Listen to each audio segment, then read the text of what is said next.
So I was just like, you know what, I'm going to minimize it. Or not eat like excess pepper as well. What are you on? Are you on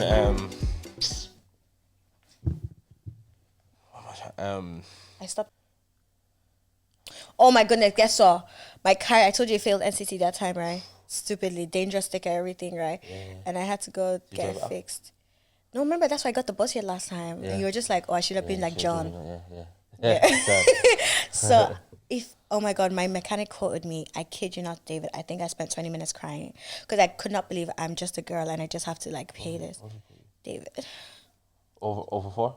Over 5? Yes. 6? Yes. 7? Yes. 8? Yes, just like Jesus Christ. I was just like, I'm just a girl. Like I could not believe like I had to handle this as a girl. And I even said to the mechanic, I was like, is it just because I'm a girl? Like you're doing this to me? Because you know when they just see girls, they just be acting somehow. It was so sad. I cried. Yeah, but you see, I think always the problem that's we always have with cars, yeah, is, I mean, by the way, actually, the problem we always have is, I think cars are something people don't really understand, like in terms of we buy them and we're like, I have a car, but say you buy a car for €1,000, you better have another €1,000. That's what I mean. Like you better just have that extra because best, bro, they're going to. You're going to see why that car was €1,000. Exactly. You're going to know why it was €1,000. One of my guys came to me one of the days. He goes, bro, I just got a BMW 1.5. So you better have like 7.5 because you're gonna realize. yeah. And like, and my friend literally was like, "Hey, you don't know having a car is a luxury." And now I'm just like, is this a luxury I can afford? Because a lot of people have gone back to leg bends. And I think I might be a leg bends babe. If not for like where I live, it's actually like not commutable. Yeah. I was a proud leg bends babe before. Like David, I could walk to Jericho. I didn't care. Even till today, like I actually still walk. Like I don't mind walking. Yeah, you don't mind a good walk. I don't care. I don't mind a good walk. I don't mind a good walk. Do you know my thing as well with, especially with driving? I'd love somebody to drive me. Oh my goodness! I don't care if you call it soft boy era, whatever it is. I'm a passenger babe. I just love being driven around. It makes so much sense. I just don't understand. That's what I'm saying. Like a lot of things now that I look at, maybe it's just old age. It's not even old age because I'm just a prime young babe. Maybe it's just me entering my like soft feminine era. But like, there's just some things I don't believe I should have to do. Driving being one of them. Like I will always like I'm a girl. Yeah. Why am I not like I'm just a girl? And that's why that mechanic. I was like, God, like now if I had a babe, will I be the one talking to the mechanic? What's my business? Do you know what? It's true, yeah, man. Like there was. I don't know if I said this before. I don't know where I said it, but there was a time where my tire like went out, like person like was gone. Oh, yeah, on the road. On the road, right? Oh. And I was driving my babe home. Oh. And so this is gone now, and obviously, and bear in mind we're on back roads. Oh. No light. Oh. It's like 10 o'clock at night. Thin road, so I've got to pull up to the side, and I've got to figure this out. Yeah. I've got to figure this out. Like I have to. You just have to. She's actually in the car. She's in the car. She's like, you know, like I've got to figure it out. So I'm thinking, flip, man. At these times, my phone just broke that day, so I wasn't able to sort of like call some of the guys I would have called for help or whatever it is. Yeah. It was all the circumstances were against me that day. Almost. I found the thing for the wheel at the back. Changed the tire. I got the spare tire at the back. I brought it out, and I'm trying to lift like, because when they drill the bolts into the nuts in for your tire, they use a machine. Okay, so you have to use your hand.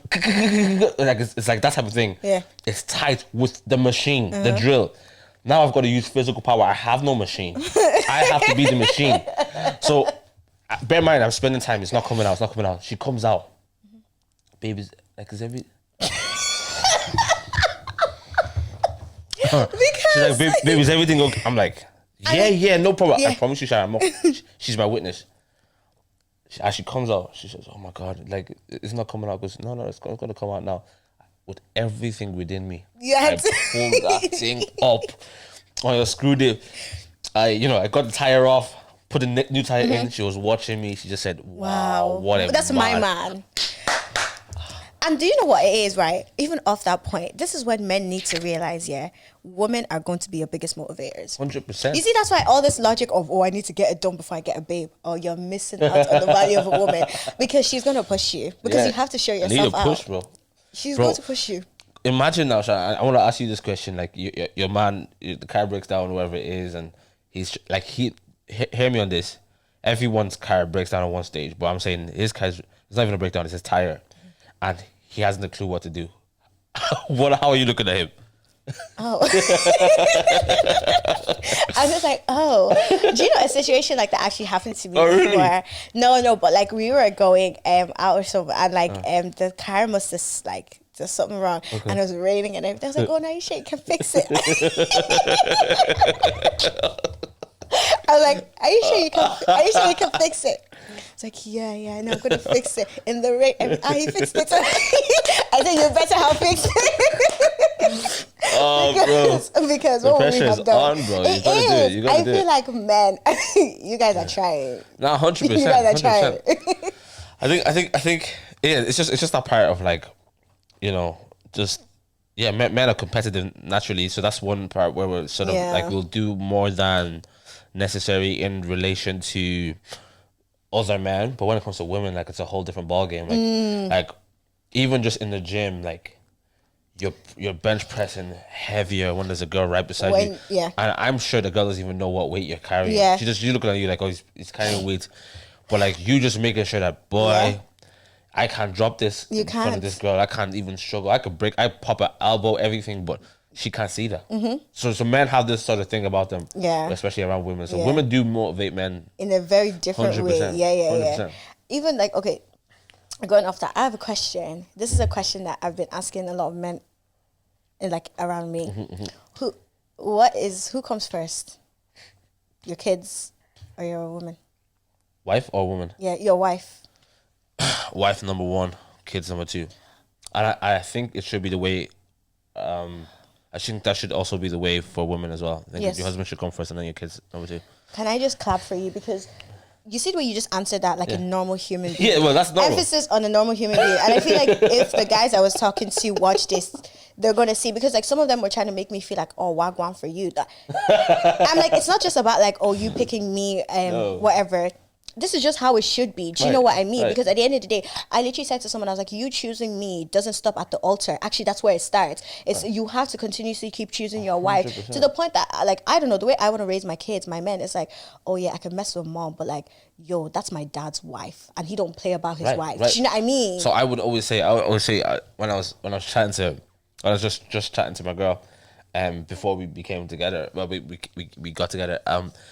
Before we joined, she we would ask, so we discuss about kids and stuff like that, and she sort of would ask, not sort of verbatim that question, but that sort of realm. And I said, well, if my kids ever disrespect you, I'm gonna let them know that you didn't disrespect your mom. It's my wife. My wife. It was my woman, and so you crossing her was you crossing me, and but that's so your kids have that delineation, like. Dad doesn't play about his wife. Yes. Like, I'm obviously in a religious space. I see pastors, especially someone like Daddy Gio. He says, touch my kids. Yeah. He said, touch me. Yeah. Touch ministry. Touch my friends. But my wife. But said, the day you touch my wife, I will kill you. Yes. He always says it. He said, I will supervise your death. Like that is the level at which you gotta be about your woman. Do you know what I mean? Like, as in, like, touch anybody else, but not my wife. And like, this is not to say that we diminish kids or we diminish the value of kids, but your wife is you. Yeah. Does that make sense? Yeah. Like, your kids are your offspring, but the way your wife and you're joined, you're one. You know, so it's of utmost importance. Even just the order of this thing is that it's the man and the woman come together, then the kids come together. So the order of this thing, do you know what I mean, is that these are of priority. This is the priority in relationship and in marriage, that my wife is my number one. Your kids are going to be there with you for 18 years minimum, right? Yeah. They're gonna be there, and they're gonna leave, and they're gonna go off and start their own lives. And so it's why, Sharon, I discuss this sort of all the time with some guys and some women as well. I'm like, a woman gives birth, and I do understand that there's something that happens with a woman that makes her so attached to her kids. Yeah. There is that thing, Yeah. which is a beautiful thing, and it's needed. It's also important that a woman understands, as well as a man, that yes, we are nurturing the kids. You're also a wife, and I'm also a husband. Does that make sense? Yes. So we've become fathers and mothers, but we're husband and wife. Priority. This is the first thing. This is, and so what has happened? I've spoken to many people older than me, many people that have had grandkids at this stage, who said, I've talked to like, let's call it two sets of people. One would say, we neglected each other for 23 years because of our kids. Yeah. By the time our kids left, we didn't know who each other were. We had gone through several changes in our in ourselves that by the time they left, we didn't know who they were. I was having this conversation with my mom because it was like, this is it's so pressing. I'm going to leave when I get married very soon. My little bros are doing quite well for themselves. They're going to leave very soon. Yeah. My little sister's going to leave. Yeah. What are you left with? Yeah. And not to say that in a sort of negative way. Like, no, but it's true. And that's what I'm saying. Like, after the kids go, and this is one thing I was actually saying to one of the guys, and I was like, the way you are right now, you're thinking about your life, your future, the family you want to raise, all of that. You're going to leave the house. Your parents only have each other left. Right. Do you get what I mean? So if we've neglected each other all in the sake of I'm a mom or I'm a father, like what do we have left? Right. And I love the fact that like you answer that so easy, because I promise you some of the conversations I've been having and the responses have made me, obviously I'm not going to think about it, like I'm not going to be like, oh, maybe what I thought was wrong, because I know it's not wrong, but it's just been so alarming. And I just had to say, oh well, do you know my new response to men like these days is, my husband wouldn't answer like that. And I feel like things like that just switch up in my mind. Like I'm just like, oh, okay, there you go, that's nice, but my husband wouldn't answer like that. There you go. Little things. Something happened recently with someone. I was like, oh, let's do this, or let's my husband wouldn't answer like that. That's okay, you're just not that guy. Like, it's, you know what I mean? It's just easy. Right. Well, isn't that when we say your wedding vows, the only thing that's supposed to do your part is death? Yeah. Not children, not money. Oh. Not nothing else. Speak on it. The only thing that's supposed to do your part is death. Yeah. The finality of death is the only thing that's supposed to do the husband and the wife apart. And that's why I'm like, I get it. We a lot of things do come. A lot of things happen in this institution of marriage, but at the same time, let's keep let's keep the value, the sacredness of marriage. Let's keep that what it is. Let's not have excuses as to why these things. My whole view of marriage is that marriage has become such a fragile thing now. It's become such a thing where hey, we get married today, you argue tomorrow, and it's over the next day, right? Or like we have kids, and then like that shifts our whole thing, or we have this, or money issues. I understand, like all these things. Or even you're even saying have kids. Like I've started thinking about a different one. God forbid we actually can't even have kids. Where are we going there? There you go. Where is our marriage falling to? Like David, oh my goodness. I feel like the way I do things now is so different. Like the metric at which I'm going to use to call you, forget even her husband, a boyfriend. Because for me, I'm not going to be your girlfriend if I cannot see myself being your wife. I'm just saying, I feel like I'm wasting my time. You're wasting my time. Okay, so now the metric for being my boyfriend, to being my fiance, to being my husband, to being a father for my kids. Because what were you actually doing? They dare not try it. No, they dare not try. But again, what metrics are you actually using to define these people that are coming into your life? Right. And also another thing is like, okay, 20-year-old me, I'm not 20, but like, you know what I mean? 20-something-year-old me would be like, oh, she's giddy, she's filled with love and excitement. Right. Will 40-year-old me curse me for this? Or will she praise me for this? Will 50-year-old thank me, or will she praise me? It's more than just oh yeah, let's do the big, huge. Don't get me wrong, I'm gonna do the big, huge, but who are you doing it with? Yes, it's like I think, okay, so when we're talking about sort of the issue of marriage or the issue of future, I think it has to be looked at not from the lens of the 20-year-old me. And I think a lot of people do that. And I think that's why a lot of people have regrets when they're 50. And it's why a lot of people remain pessimistic and unhappy at later stages in their life. Yeah. And you're like, why are you? Some people hit the jackpot, hit the lottery, you got it, well done. Yeah. You guys are madly in love while you're 70. Thank God for I something want like that. that. I want him to spank my ass Yeah, when I'm 70 years old, because isn't that it though? That's Yeah. like, your husband should still be madly in love. I think it was Tamala Mann's husband, who said like, she gets upset when he walks past and he doesn't touch her. Like, she's like, and they're like 35 years married. Yes. Like, that needs to be the case, right? That That should be the standard. Thank you, Sharon. Why are we talking about something like why is this the I hope? Like, why is this the I'm praying for? Why isn't this just a standard? Why aren't people just being married and happy for 35 years? Of course, there are things that happen. Yeah. Like, things happen, but why is the divorce rate now become very, very equal with the success rate? Yeah. Why has that become the case? Yeah. Like, so what has happened over the generations is that this thing has equalized. But the trend at which this thing is going is that divorce will be more than success. Yes. Which is a problem. It is. Does that make sense? Yeah. So why are we now talking about marriage in a from the perspective of, I hope my husband still loves me? Yeah. What? So the issue isn't necessarily marriage. No. The issue is individuals within Mindsets, themselves. everything. Like, this person that you're about to marry, let's look at his structure. Let's look at his patterns. Like, what is this guy doing now that gives you hope for the future? And so when you say I do, you're saying I do to everything you don't know. The good and the bad. Right, yeah. And everything that's to come after. Right. So a lot of people are saying I do. Think about this, yeah.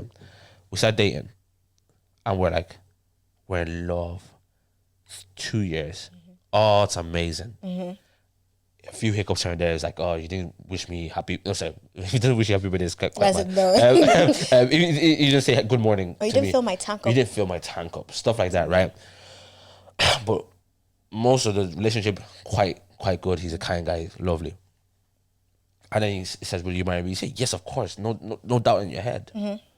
You get to the altar, and the pastor says, "Do you take this man?" And you're like, "I do." What you just said I do to, in your mind, was, if he continues this, yes, what I've seen, yes, I'm happy to go along with this for thing the rest of my life. For the rest of my life. Yes. But really, actually, what you're saying I do to is, cool, that was changes. there, but I have zero clue what the next 35 years lie ahead. And I'm still saying yes to what I do not have a clue about.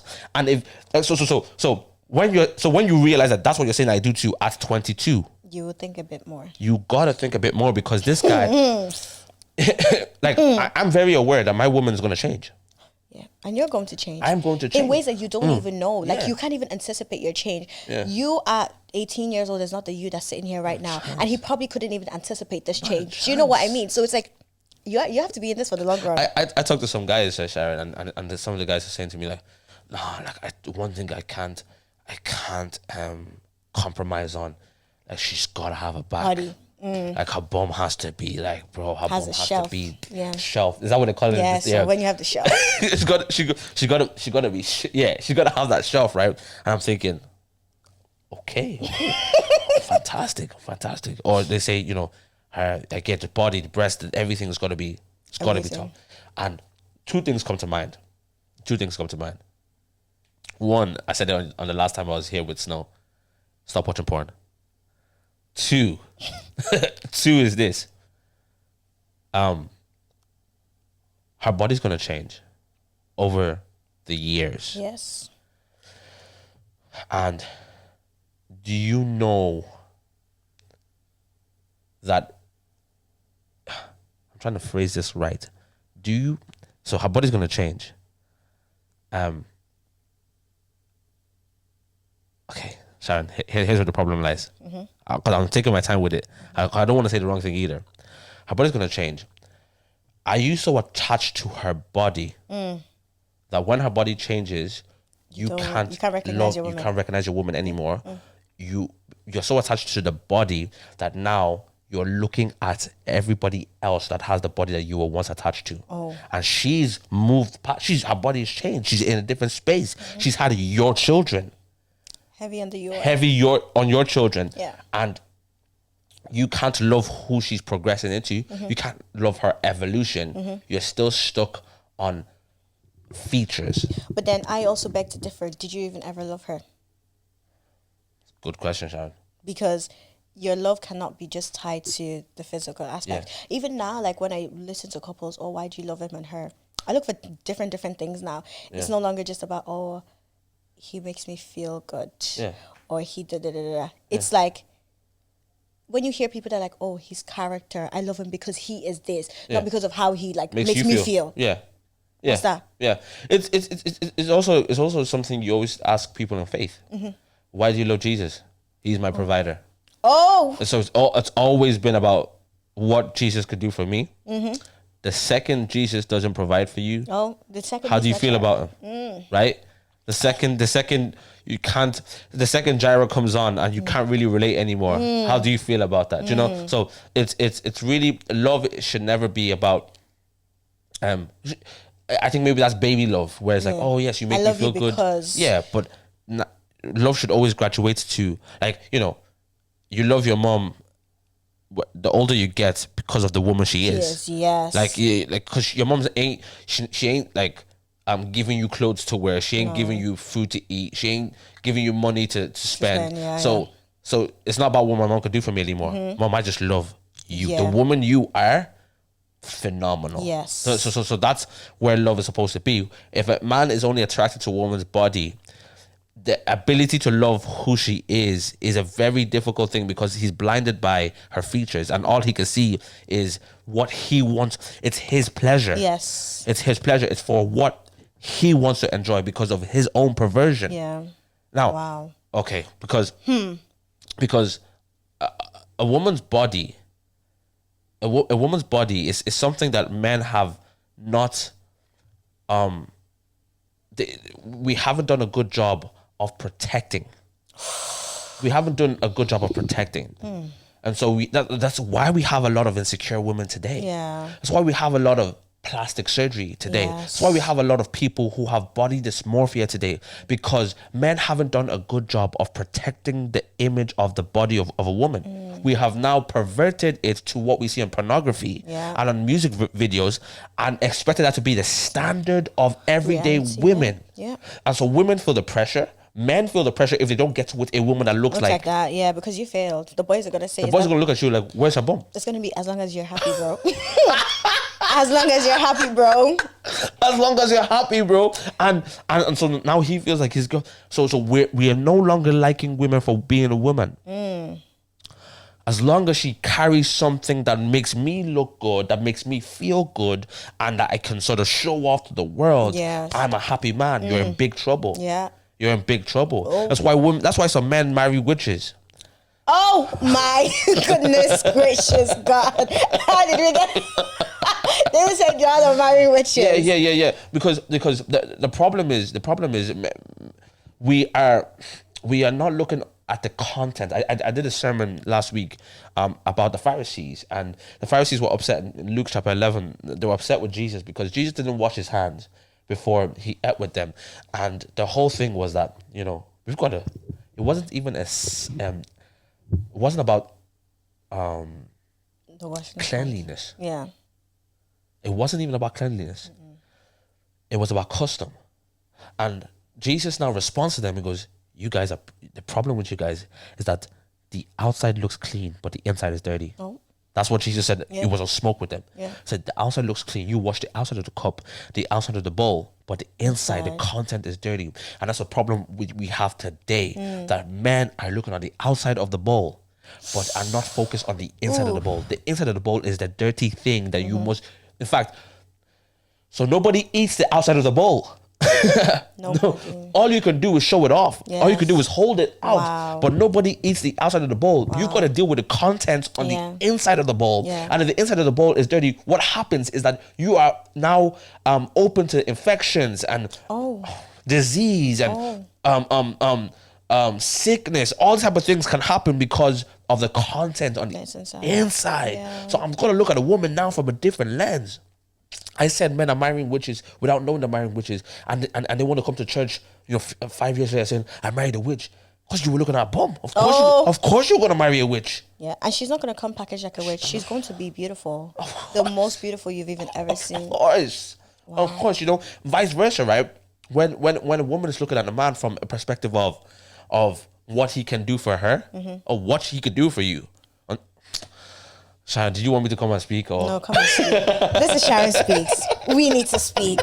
I'm just like, I can see the tables are shaking. A lot of people's tables is broken 10 minutes ago. There's nothing left. Yeah, no, I actually love being on your show because I feel like I can always like sort of like just speak sort of my heart. Yeah, yes. really. And we love it. But yeah, you know, it's this issue that we're having. It's like, it goes back to that thing you were talking about earlier, like that 20-year-old you, that 20-year-old kid who, yes, you have your full-time job now and you just got your graduate job and you got your first car. You're a big girl now. You moved into your apartment. High rise. High rise, like... you're a badisha of your time. Badisha of your time, right? And which is congrats to all those things and well done for those achievements. At that age is phenomenal. But also, one thing that I value in my life is the advice of elders. Yeah, I value it so much when they tell, like, I've always been drawn to older people and the wisdom they have to just share. Do I agree with some stuff at times they're telling me? No, I'm like, that sounds a bit outdated. And then you realize, Sharon, that they have lived life. Yeah. And the world has changed, but to an extent, but humans are still the same. Principles are still the same. Right.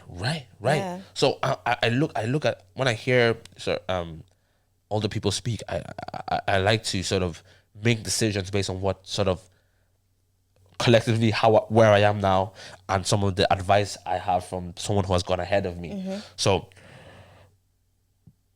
at a young age, to make decisions purely on your own experiences and your own feelings is detrimental. And I'm saying this in love because I understand it. I understand feeling like you know it all at this stage, or you have a bit of you've reached the peak of wisdom, David. Like you feel like your maturity levels is compared to no. You've healed, you've found yourself, you've gone to therapy. Like you feel like no.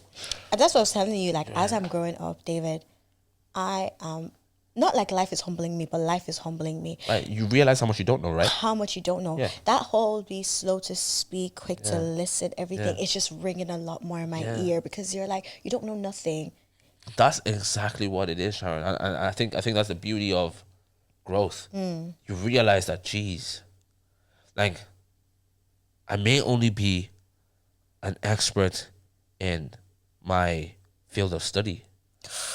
And life, I'm still just trying to figure it out. Yeah. Like, my mom was, like, I was her first kid. She didn't know how to parent before me. Yeah. Like, she learned in front of me. I saw her learn. Yeah.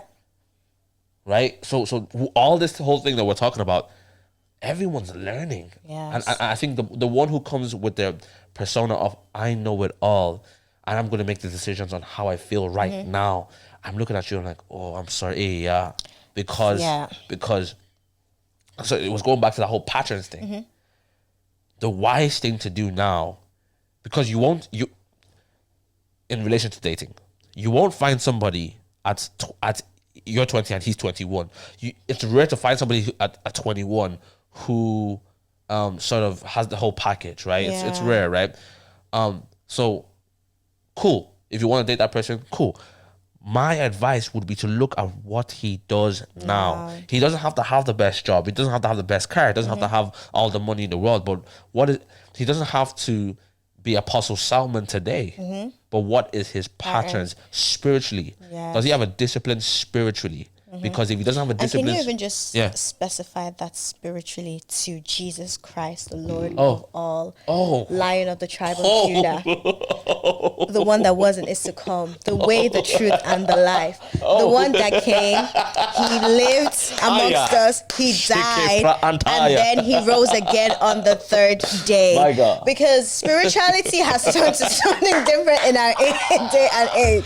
Let's talk about it, please. Yes, ma'am. I love the specificity or whatever the word is. To be 100%. Like, so you gotta be specific about that. 100%. Like, actually heavy on that. Like, when he says I'm spiritual, and okay, cool. Even if he says he's Christian, what does that mean? What does that really mean? Can I take this to Christians again? Yeah. You guys are both Christians, but you're still unequally yoked. I'm going to shake your table today. You're still unequally yoked. Oh, Sharon. Yeah. Oh, you went there. No, I have to. Because there's some things that I just wish that sometimes we just knew or we talked about. Yeah. Like my friend and I had a conversation yesterday and we're like, yeah, churches are talking a bit more about marriage and a bit more about relationships, but it's still not to the extent that we needed to talk about. I was talking to someone in church. I was like, oh yeah, we're talking about marriage. She's like, oh yeah, it's just given unequally yoked. I said, whoa. And we are actually like, we were born in church, raised up in church, brought up in church, and we're still dealing with things like this. Let's shake the table. Yeah. Destroy the table. You're right, bro. You're right 100%. I think even just the idea that okay, so you look at somebody who's a believer and another person who's a believer. So we're not doubting your salvation story. Cool. Glory be to God. But we were speaking before we went on air. It's like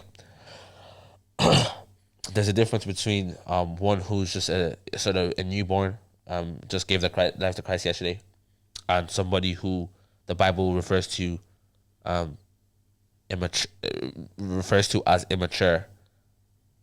And Paul says, you are the guys who ought to be teachers by now. Mm-hmm. Like at this stage, you should be teachers. You weren't supposed to be like learning per se. You were supposed to go into the be world. Teaching. Yeah. And so there's a different sort of level in Christianity. And I'm not saying that sort of there's a senior Holy Spirit or anything. I'm not talking about that. I'm talking about some people's levels at which they have sort of been consecrated to God, or they have some people's level of devotion can differ, you know. So when we're talking about somebody who is Christian and somebody who, well, let's look at the flipping census. This country is Christian. Oh, there you go. Yeah, there you go. So the title doesn't do much. The title doesn't do much. Ooh. I've got to look at the pattern. So you know you're dating a guy and you're asking, are you Christian? He says, yeah. Obviously, I'm not saying like talk to the guy as like an interview, but like. But it is an interview. It is, right? So you've got to find out the level at which this guy is really devoted to Christ. Does that mean he is someone who fasts 6 hours every single day? No. It means somebody who's like has a pattern to grow as well, like what he's doing right now. Because one thing people don't understand is like someone that is lazy today will not become hardworking in marriage. He's just going to be a lazy married man. Nothing 100%. Changes. Nothing actually changes. He'll be lazier. Yeah, because he thinks that he has a wife. Now he has a wife, like not even a wife and mom. He just brought his mom into his house with him. No. Nothing changes if they don't have good patterns. Like that's what you ought to look at, guys. Right. So you got to look at patterns. You got to look at just sort of the trajectory he's going at. You know, so spiritually, financially, is this someone that saves, or is this someone that when he gets a paycheck he blows it immediately? Lifestyle babe. Do you know what I mean? And like, are you be smiling, you shining your teeth, saying, "Oh, he bought me this." He will buy you into poverty. Have you heard that one before? Someone that buys you into poverty. He would buy you your bag, and you'll be smiling, not knowing that this guy he doesn't have a culture, doesn't have a discipline of saving. Yeah, 100%. It's not fun as a wife. You'll be sitting with all your bags outside. You have no home. Outside, there's nothing. You know, so like, what's his pattern there? Financially, what's his pattern there? Emotionally, how does he deal with stress? How does he deal with conflict? How does he deal with those type of things? There is he aggressive, but not to you though, because that's how it always starts. Oh no, he's not nice to everyone, but to me. Do you know one day you can be everyone? Yeah. So where do we go from there? That person, this guy is not stable, bro. Do you know what I mean? Like, let's just look at, like, people like to think more of themselves, you know. Just as a general rule, people like to think that they're not like everybody else, and until they become like everybody else, you know. So as you said, so how's he emotionally? How's he physically? It's a very good question, Sharon, and I'm telling you that because if he doesn't have a pattern of taking care of his health now, he won't later on, or he will when it's too late. Yes. And the problem is you never envision raising 4 children by yourself because he couldn't take care of his health. Yes. Because he had no self-control. Yes. Now that bleeds into a lot of different things. If he doesn't have self-control of his intake and his sort of disciplined in other areas, do you think he's going to have self-control sexually? Oh. So, sorry. I'm sorry. Even me, I'm just, right. So a man that doesn't know how to put his body under, isn't going to be a man who is likely to be faithful. And I'm saying that because I know that. Yes. If I'm ill-disciplined in my life, how do I expect sexually for me to be disciplined? No, it doesn't work like that. So you've got to. Leadership is first by leading yourself. You must be able to lead yourself. Are you able to control your intake? Are you able to, take yourself, put yourself through the gym? Yeah. Are you able to sort of, all these type of things help a man put his body on it. I'm speaking specifically in a Christian context. Yeah, just in life. A man that knows how to put himself under, knows how to die to his body, his flesh, is a man you can trust. Yeah, and even if we look at real life examples as well, if you look at even some of the world's greatest people, like wealth-wise, like they have attained a lot of wealth, they're really fat. Or they're really like... Rarely, yes. But then you see the greedy Nigerian politician. And the story is the other direction. Yeah, and he's had a heart attack at 45. Do you You're like, what's going on, mate? So no, someone that works hard and you can see it by their physical. I think even like this year, like my friends and I, we've really been sitting down and like talking to ourselves. And like as a woman as well, forget even as a man, the first way you introduce yourself is your body. So what does your body say about you? Jesus Christ. We've been having hard conversations. And I think it's because also we are at the stage where like, okay, yeah, don't say I want to marry with your mouth. What are you doing to marry? Because whatever you train yourself now. Also, if you as a woman, you can't train yourself right now with what you eat, with how you feed yourself. If you're always eating, like my friend said yesterday, I ate a retarded meal. Like if you're always eating retarded meals, if you're always going to eat retarded meals, that's what you're going to give your kids. Is that the legacy you're passing? They're not killing me. It goes deep. Right. You're 100% bang on though, isn't it? Right? It's like it's really like I love that. I never heard it from that perspective of like your body is your first introduction to everybody, and I hear that heavy. Last year I went through a period, dark time, quite dark. I haven't really shared it beyond just my team, but I went and I will sort of have a time where I sort of expatiate, but I did go through a very, very dark time last year, mentally, and I mean that in a sense of nothing. It wasn't anything traumatic. It wasn't anything external per se. It was exhaustion, and so I'm a man who does many different things, and I had no balance, and let me go a bit deeper because I didn't grow up with a father figure at home, a father at all at home. So you live your life always wanting to do something that will gain his approval. Oof.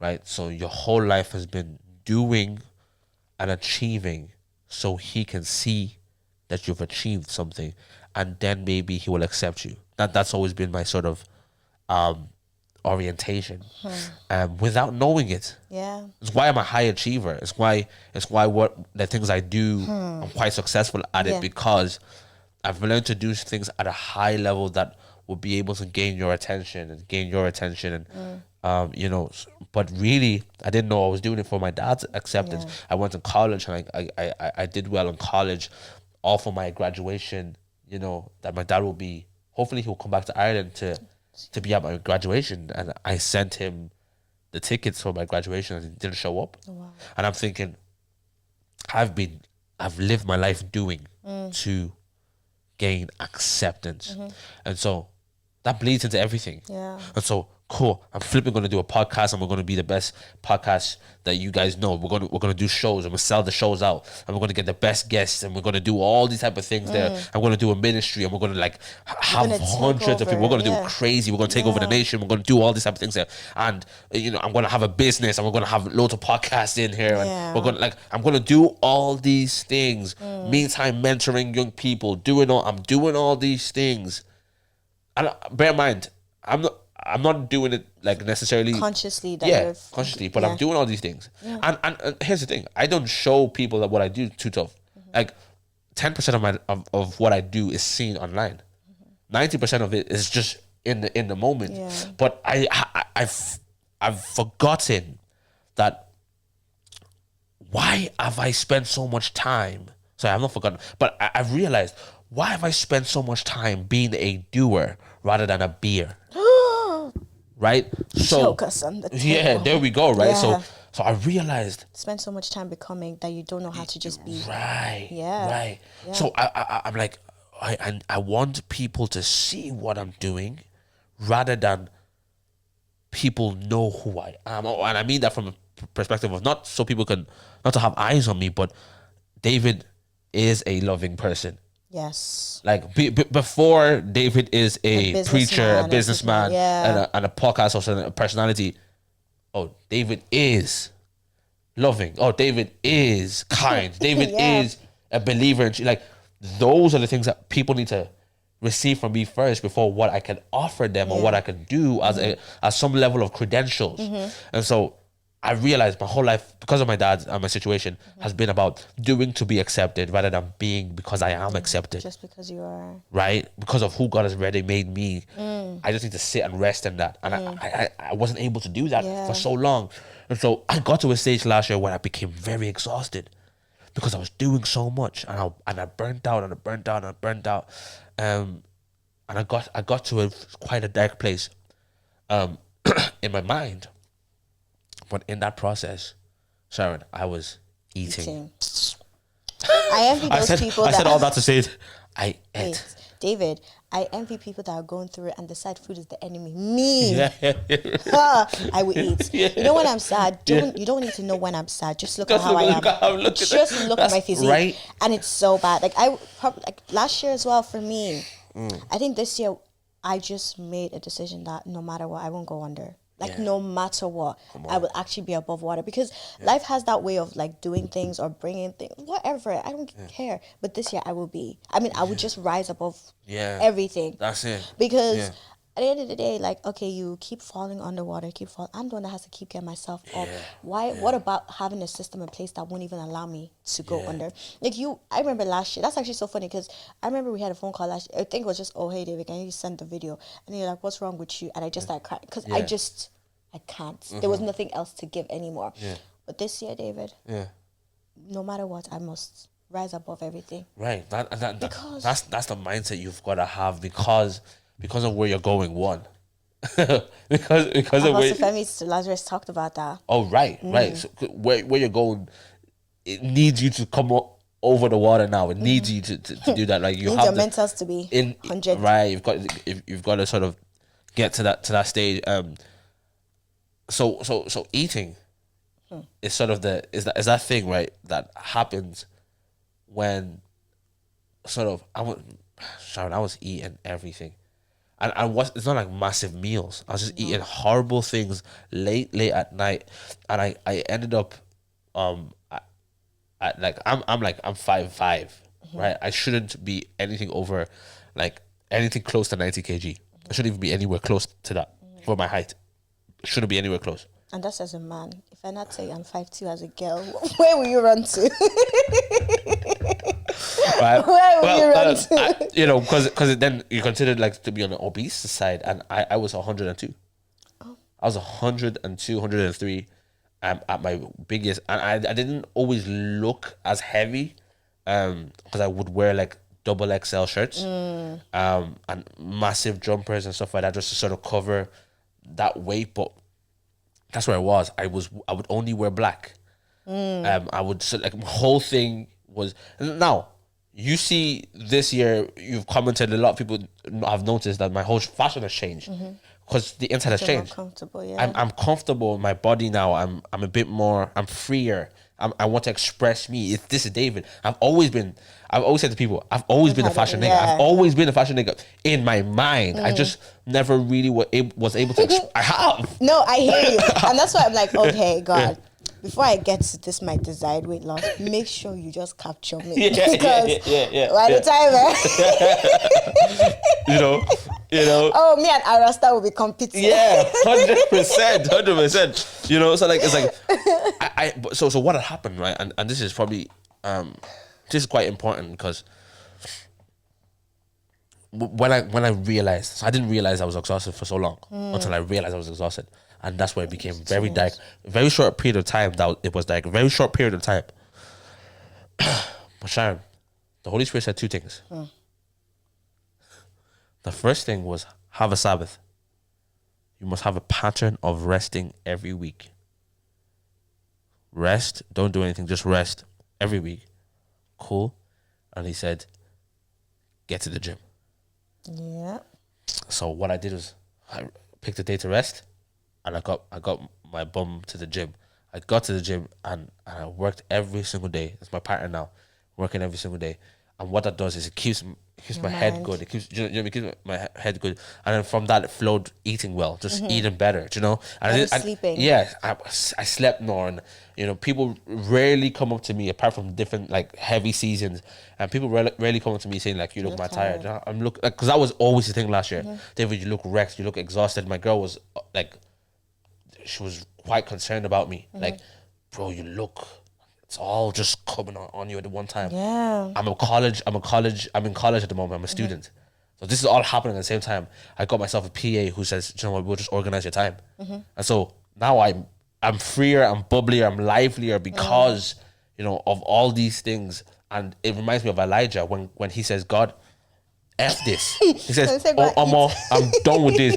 And God said, take some bread and take some water. Yeah. He didn't even say, let me lay hands on you. Yeah. He didn't. He said, take some bread and take some water. We like to spiritualize things that we could just do physically. And yes. And even like, I think one thing TikTok has also been really like putting forward is like, if it's not fornication or modesty, it's not a sin. Gluttony is a sin. Jesus Christ. Do you know on my prayer list now, like I pray about it. I don't care anymore. Yeah, right. Bring everything to Jesus. God, today, suppress my appetite. Yeah, right. I could have had a retarded meal like my friend said yesterday, but today, don't let me do that again. Yeah. Bring it all to God. 100%. I love that you say bring it all to God, because I think the church has, well, I don't mean to say that in sort of a negative way. I mean there has been such an emphasis on like sexual immorality. I even find that sometimes when I'm preaching, I'm like, it's the easier go to.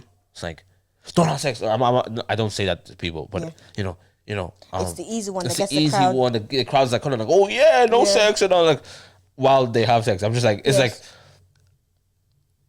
we have neglected the things that are sort of also important that other people go through that isn't never talked about, and they when you hear, you know, you say gluttony is a sin, and you know, I remember somebody who was new to the faith, has been in the faith for a while, only heard it quite like recently that gluttony is a sin, and they were like, that's not true. Yeah, it is. It's in the Bible, bro. And you're like, what? Because it's never talked about. Because we always focus on the highlights, the adultery, fornication, lying, modesty, like murder. You know, all the like, big ones. Another thing is like, we don't deem like, we definitely put sins on scales, and like some are definitely bigger and stuff like that. 100%. But even the small ones, the Bible says, catch the little foxes that ruin your vineyard. It's not going to be the big foxes that ruin your vineyard. It's the little ones. 100%. It's the tiny little ones. Yeah, like, you think it's nothing today, but They'll it's just up. there. They'll creep up. Yeah, and just making a habit in your life, and then all of a sudden. And the thing about like these things, it's never going to reveal itself where you're not at any level, where you're nobody. It's just when you are starting to move your life forward, all of a sudden the little foxes will show themselves. 100%. And that's why, you know, it's why it's good to do inventory of your life, just regularly. Just like, hey God, search my heart. You know, what's going on that sort of I'm ignoring at the moment, and what are the things that, you know, I'm turning a blind eye to at the moment, because those are the things that will creep up later on. Those, especially sort of like things that you do as a trauma response. Ooh. Yeah. Some people, you know, and it's just how I am. Okay, I just do this because this is how I am. And it's like, and you've attached a sin to a personality trait. Okay. Okay. Yo. How are you guys during this episode? Are your wigs still on? Because Yeah, you've made the sin your personality, and it's like I understand where that sort of can merge. I can understand where that comes from. Doesn't make it right, so it's something that we must always do inventory on. Like, God, like, ultimately I want to be a reflection of you in every way. Does that make sense? Like, I just want to be a reflection of you. It's what will help marriages. My mentor said this. He said yes, the man is supposed to be Jesus Christ to his wife. Ooh. Jesus himself. Now we understand the concept of that, and we understand, okay, and we always have that go-to of like death. Dying for your wife and stuff like that. And so we sort of jump to the extreme, but let's look at Jesus in his totality and how he treated the ones who loved him, how he treated the ones that didn't love him, how he treated people on the cross. Like, how did he care for us? How did he, love us even when we weren't necessarily lovable, worthy of that love? Is a man trained up that way to just reflect, be the character of Jesus to everybody, especially his wife? But have you grown to be that character in your own life, to your family, to your mom? Before you be that to your wife, can you be that person in general? It's a very important thing. Wow. I evaluate myself all the time. I'm always saying, maybe I should have been more helpful in that situation. Maybe I should have been more compassionate in that situation. I'll tell you why.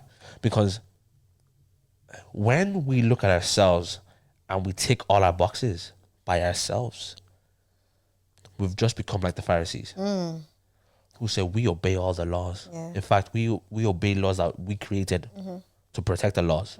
We did all these things, and Jesus says, cool, but you're missing one. I want you to be compassionate to people outside of you. And that's the main thing that lets us know that this one is died to himself. This one loves God. This one, that's how Jesus said you will know his disciples, the way they love each other. That's the real key. That's the real thing there. So how I treat people is the real indication of how much I'm locked into this God thing. Can we even talk about that? Because I think this gospel that is being carried around now, it's all fire but no love. Jeez. Oh, Shan, do you want to go there? All fire but no love. Yes, you're a Shatayan on the microphone, but you are not a good person. You don't treat people well. Your character of this does not speak well of anything. So where do we go from there? And do you know what? There's also maturity in knowing that, people are going through processes and that, but you still haven't changed. Jesus Christ. But don't get me wrong, you're laying hands. The sick are being healed. The ones in captive are being delivered. But where's the character? Where's the love? And I think there you go.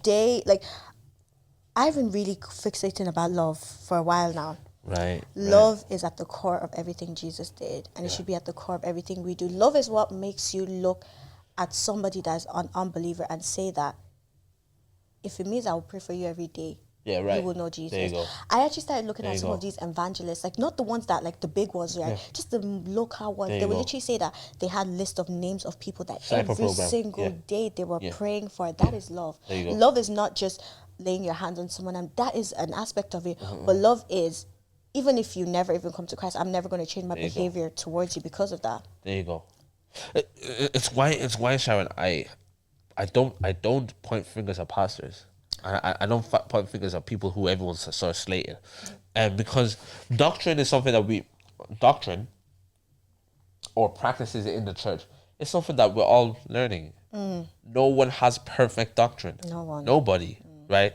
So with that knowledge, I'm aware that you can get some things wrong. Ooh. I'm also aware that people's doctrine or theology is constantly growing. It means that, the way you believed today 5 years ago, I guarantee you is different from how you believe today. Unless you don't read your Bible. Unless you don't read your Bible, right? And it's like how, we were talking about like earlier about zeal. Like right now, you want to lay hands on anybody you see. And then And you know, and you get so many results until you don't get a result. Oh.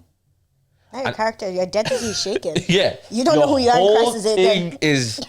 Now you don't know what to do because your whole thing has been about sort of action. Yeah, the right? works. Yeah, the works, right? And you were being sustained off of what you got when you were first born again, and you haven't developed and grown into what God is calling you to be in this new season, right? So I say that because I've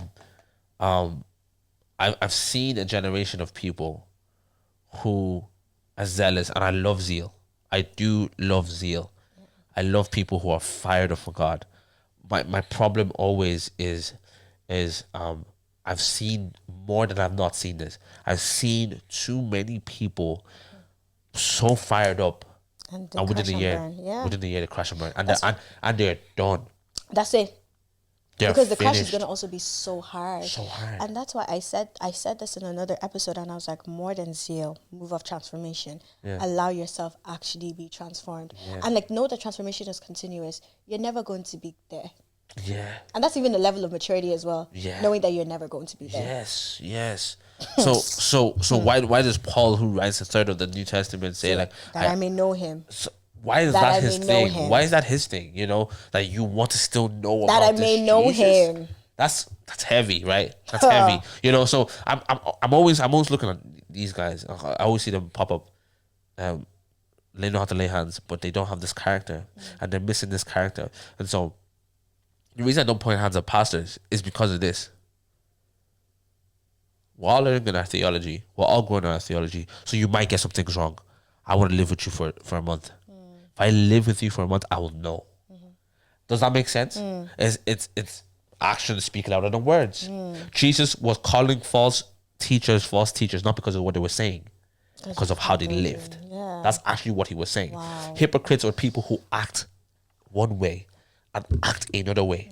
They were different characters. That's what Jesus calls a hypocrite. So when we are talking about the character of a believer, if you're all about self and not about anybody else, I don't know if you really know Jesus. I can't tell. Ooh. You can quote, anybody can go. Unbelievers, the Bible says even the demons believe. Don't talk to me about those type of stuff there. Yeah. Can I see your lifestyle? Can I see how you love others? That was Jesus's metric for they really have my love in them. Yeah. It's how to treat other people, because love in its essence is not about self. Love in its essence is about giving away. Yes. For God so loved that he gave. It wasn't about self. It was about the expression to others to receive what I have on the inside of me. Does that make sense? So when people are all about, I love God, but it's all about honor me as a man of God, hold my Bible, let people... Because, and I know you mentioned like, laying hands, it could be an extension of love. I'm like, sometimes that's just for the man of God to like for the media department to capture that, bro.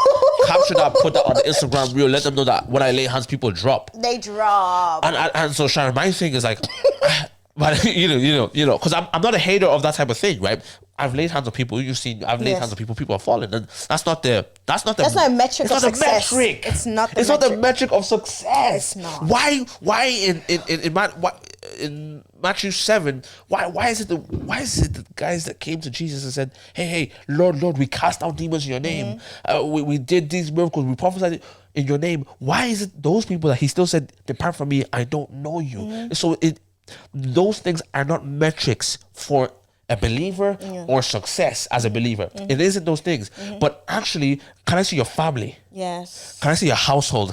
That's why Timothy, in the book of Timothy, I'm sorry, I'm preaching now. That's why Paul says to Timothy, he goes, if we're going to ordain anybody to be a pastor, let's first check the family. Yeah, let's vet the family. Make sure he's a husband of one woman. Yeah. Make sure he's responsible for his children. Yeah. Let's see those things, and we know if he can shepherd the people of God. Does that make sense? Yeah. So when you have people who are able to do the works out of zeal, but do not have the character, I'm scared that you're building this tower so quickly and so high so quickly. That's why I'm like, young people, yeah, we're all on this ministry vibe. We're all wearing the kaftans. Oh, Sharon, I'm sorry. I'm going inside. Go inside. We're all Sharon speaks, baby. we're all wearing the kaftans. We all look like Apostle Salmon. Oh. And bro, we all have the handkerchiefs. We all have these things, the mantles now that everyone's got on the shoulder, the flags. We all have these symbols of power. Yeah. But I'm saying, does your neighbor know you're a believer? Okay. Does your neighbor like, we're talking about revival, but it's only the same people that come to the same churches for this revival services. David, speak on it. Right? I told you I've been no, David, speak on it, because I feel like I told you that this is the wave that God has been taking me on. Okay, go to the nations. To be honest, you know me, I'm a judge. I'm just a girl. Right. Is your brother saved? Jesus Christ of Nazareth. Forget standing on the pulpit. Forget that. Jesus Christ of Nazareth. Your neighbors. Yeah. Do they know Jesus? Do they know Jesus? Even when you come outside, forget even knowing that you know Jesus. Do you even say hi? But yeah, go to the nation. There you go. Like I think it was I was on a call and somebody was like, "You guys want to go to the nations, but the demons on your street are still laughing." Jesus Christ, Nazareth is Lord of all. No, because the demons on your street are still running rampant. Just on your street, on your road. But you want to go to the nations. So someone said to me last year, says, "You're doing all these events in Ireland, selling it out." This is in regards to ministry. And loads of people are coming and loads of people get saved. And come to London. Come and do a program here. We'll sort everything out. Come to London. Mm-hmm. I said, I laughed and respectfully I said, I'm not sent to London right now. Mm-hmm. If I'm ever sent, I'm not doing this because one day God's going to send me to London or He's going to send me to America. I'm not doing this for that reason at all. I'm doing this because I was sent to this nation. Mm-hmm. I was going to leave college. I was going to leave when I finished college to move to UK. Oh, me too. I was going to America. And then the Holy Spirit said to me, "You're sent to Ireland." That's happened to me. I said to these guys. To who? To who? And then I started Open Circle. Well, myself and Aurelia, we started Open Circle in Dublin, and God has been doing what He's doing since then. But this is, Sharon, I say it in all humility, we haven't started. Amen. We haven't begun. And even just what you're saying, even with like, okay, you started Open Circle in Dublin. I'm sorry, there's somebody in Dunshaughlin that God is saying, go and start your thing. There you because go. Another thing is, right, I feel like that God has called a few people in this nation that, you know what, arise, but everyone wants to be like, oh, yes, in Dublin or in the center. No, babe. No, there you go. Go to Dunshaughlin. Yeah. So someone came to me and said, I'm in, I think it's Limerick or Letterkenny, one of those. I said, I want to, we're hungry and we want to start something like what you have. And I goes, what we have is 2 people that started something and then caught on to the hundreds of people that you see. But can you start with 2 people? And the person was so discouraged, like, oh, like, yeah, it was like, no. And they were already talking, before they started this thing, they were already talking about their marketing strategy. And I was looking at them okay. I looked at them and I said, you have missed it. You have. Because you're looking after numbers, you're looking for the crowd, and it's never been about the crowd. Yes. And so it's all about the mission. I'm sent to a people to do a specific task and to preach that gospel. That's really what we're here to do. Yes. And that's my mindset. And I want to see that thing not only be a thing that people are attending Open Circle sessions, which is a great thing, but really I want to push you out. Can you go to the Starbucks coffee shop that you work in and be a light there? Yes. Does your neighbor, all these men of God that we're seeing doing all these type of things, and I thank God for a dimension and a grace that's upon some of these men of God's life and what God is doing through a lot of these men of God. But if, like, would your neighbor be surprised to know that you're a Christian? Oof.